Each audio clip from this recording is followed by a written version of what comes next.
उम्र चलना यार। ओ इथं कोई दिसता जहांगीर तो यार तुम मौत ही कश्मीर की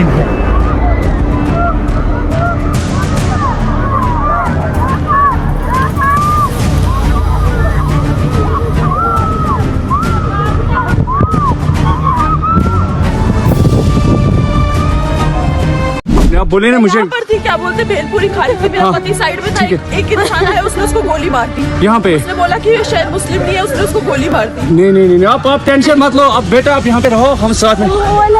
मैडम ये जो भीड़ सब है प्रेसिडेंट, आप टेंशन मत लो। मेरे पति का बच्चा लो। हम बचा देगा, कोई बात नहीं। बेहतर जब से मन রিজন কি কাশ্মীরে আবার রক্তাক্ত পাহাড়ের সৌন্দর্য ফেদ করে ছড়িয়ে পড়েছে বারুদের গন্ধ। নিঃসঙ্গ পাইন গাছগুলোর নিচে পড়ে আছে নিথর দেহ, কেঁপে উঠছে গোটা ভারত। জম্মু ও কাশ্মীর ভারতের স্বর্গ, অথচ সেই স্বর্গই যেন এক মৃত্যুকূপে পরিণত হয়েছে। সম্প্রতি পাহেলগাঁও অঞ্চলে ঘটে গেল এক নৃশংস সন্ত্রাসী হামলা। পর্যটকদের লক্ষ্য করে চালানো হয়েছিল এ হামলা। প্রাণ হারিয়েছেন এবং গত 23শে এপ্রিলে এবং 26 জন নিরীহ মানুষ আহত, অন্তত 20 জন। দেশের প্রতিটি কোণে নেমে এসেছে শোকের ছায়া। এই হামলার পরেই গোটা এবার কাশ্মীর জুড়ে শুরু হয়েছিল তল্লাশি অভিযান। সেনা ও পুলিশ এবং বাহিনী ঘেরাও কিন্তু করে ফেলেছে সন্দেহভাজন এলাকা এবং পুঞ্জ, উধমপুর এবং অনন্তনাগ প্রতিটি জেলায় চলছে চিরুনি অভিযান। তবে সেনার দাবি এই মামলা পরিকল্পিত এবং এর পেছনে রয়েছে পাকিস্তান সমর্থিত জঙ্গি সংগঠন যার রেজিস্ট্রেটিভ ফ্রন্ট মানে টিআরএফ। এবং কিন্তু টিআরএফ কি আদৌ কোনো স্বতন্ত্র সংগঠন, নাকি এটি শুধুই লস্করেই তৈবার আরেকটা মুখোশ? আচ্ছা, এই মুহূর্তে ভারতীয় গোয়েন্দা সংস্থাগুলোর মতে টিআরএফ হলো লস্করেই এবং সেই লস্করেরই ছদ্মরূপ, নতুন প্যাকেজিং, পুরনো জিহাদি মনোভাব। আচ্ছা, এই ঘটনার পর ভারত সরকারের পক্ষ থেকে নেওয়া হয়েছে একের পর এক কড়া সিদ্ধান্ত। পাকিস্তানের বিরুদ্ধে কূটনৈতিক চাপ এবং বাড়ানো হয়েছে, সাসপেন্ড করা হয়েছে সিন্ধু নদীর এবং পানি বন্টন চুক্তি, এমনকি পাকিস্তানের যে প্রতিরক্ষা উপদেষ্টাদের যে ভারত ছাড়ার এবং নির্দেশও কিন্তু দেওয়া হয়েছে। আচ্ছা, অন্যদিকে আমরা দেখব যে সেনাবাহিনীকে এবং সেনাবাহিনীর তরফে যে জম্মু কাশ্মীরে আরও সেনা মোতায়েন করা হয়েছে। ইউএভি, ড্রোন, হেলিকপ্টার, সব ধরনের প্রযুক্তি ব্যবহার করে সন্ত্রাসবাদ দমনের জন্য অভিযান চলছে। উধমপুর জেলার বসন্তগড়ে সেনাবাহিনীর সঙ্গে জঙ্গিদের কিন্তু গুলির লড়াইয়ে শহীদ হয়েছেন 6 প্যারা এবং স্পেশাল ফোর্সের এক সাহসী জওয়ান এবং পাড়া কমান্ডো।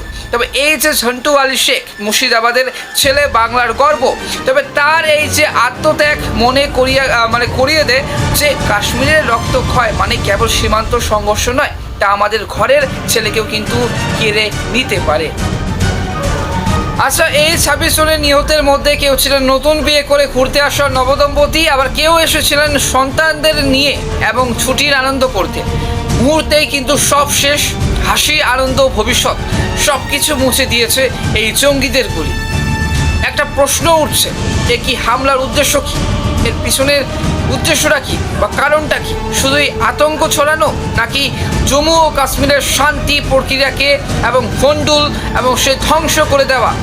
বিশ্লেষকরা বলছেন জম্মু কাশ্মীরে যেভাবে পর্যটন বাড়ছে, উন্নয়নের গতি ফিরছে, তাতে সেই যে অস্বস্তিতে পড়েছে জঙ্গি গোষ্ঠীগুলো।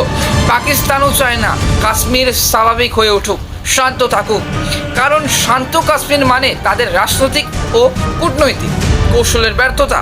টিআরএফের যে জন্ম হয়েছে গত 2019 সালে, ঠিক সেই সময় যখন কাশ্মীর থেকে 370 ধারা প্রত্যাহার করা হয়, লক্ষ্য ছিল যে আন্তর্জাতিক মহলের চোখে এটিকে একটি স্থানীয় প্রতিরোধ আন্দোলন হিসেবে তুলে ধরা। আচ্ছা, কিন্তু বাস্তব বলছে এই মুহূর্তে, এবং আমিও বলছি যে টিআরএফের যে সদস্যরা মূলত লস্করেই যে সদস্যরা, যাদের যে প্রশিক্ষণ ও অস্ত্র আসে পাকিস্তান থেকে, সেটা সবাই জানে। এই হামলার সময় জঙ্গিরা যে ধরনের অত্যাধুনিক AK সিরিজের যে অস্ত্র ব্যবহার করেছে, তা শুধুমাত্র সীমান্ত পার করে আনা সম্ভব। কাশ্মীরের এই সন্ত্রাসের রাজনীতি নিয়ে এবার মুখ খুলেছে দেশের বিভিন্ন রাজনৈতিক দল। কেন্দ্র সরকারকে নিশানা করে বিরোধীরা বলছে যে 370 ধারা তুলে দিয়ে কাশ্মীরকে সুরক্ষিত করার কথা বলা হয়েছিল, অথচ বাস্তব বলছে যে উল্টো কথা। আচ্ছা, অন্যদিকে বিজেপি বলছে যে এই হামলা প্রমাণ করে পাকিস্তান এখনও সন্ত্রাসের কারখানা। দেশের নিরাপত্তা নিশ্চিত করতে আরও কঠোর হতে হবে, এবং এটা কিন্তু বিজেপি এবং সেই মুখোমুখিভাবে এবং বলেছেন। কাশ্মীর শুধু এক রাজ্য নয়, ভারতের আত্মা, এবং সেই আত্মার উপর হামলা মানে গোটা ভারতের উপর হামলা। আজ যদি আমরা নীরব থাকি, কাল হয়তো সেই গুলি আমাদের গায়েও লাগবে। তবে এই মুহূর্তে কিন্তু বিজেপির যে কড়া বার্তা, এই যে কথাগুলো কিন্তু আপনাদের কাছে তুলে ধরছি। এবং আরও বলছেন যে ভারত সরকার, সেনা ও গোয়েন্দা এই যে সংস্থাগুলো একসাথে কিন্তু কাজ করছে জঙ্গিদের শিকড় উপরে ফেলতে। তবে কিন্তু এই লড়াই শুধু সীমান্তে নয়, এই লড়াই আমাদের মধ্যেও। আমাদের মনোভাব, ঐক্য, দেশপ্রেম, এই সব কিছু কিন্তু এখন পরীক্ষার মুখে। তবে এই মুহূর্তে আজ আমরা 26 জনের নিহতের জন্য শোক জানাই, শ্রদ্ধা জানাই এবং শহীদ ঝন্টু আলী শেখ ও অন্যান্য জওয়ানদের প্রতি। তবে সেই সঙ্গে প্রতিজ্ঞা করি, আমরা ভয় পাবো না, মাথা নত করব না। কাশ্মীরে বেঁচে থাকবে শান্তিতে, সৌন্দর্যে এবং স্বাধীনতায়। তবে আপনার মনে হয় কাশ্মীরে স্থায়ী শান্তি আসবে কবে? আপনার মতামত অবশ্যই আমাদের ভিডিওর নিচে জানাতে ভুলবেন না। এই ভিডিও যদি আপনার মনে ছুঁয়ে যায় তবে তাহলে অবশ্যই শেয়ার করুন, কারণ এই বার্তা শুধু আমার বা আপনার নয়, গোটা ভারতের। ধন্যবাদ।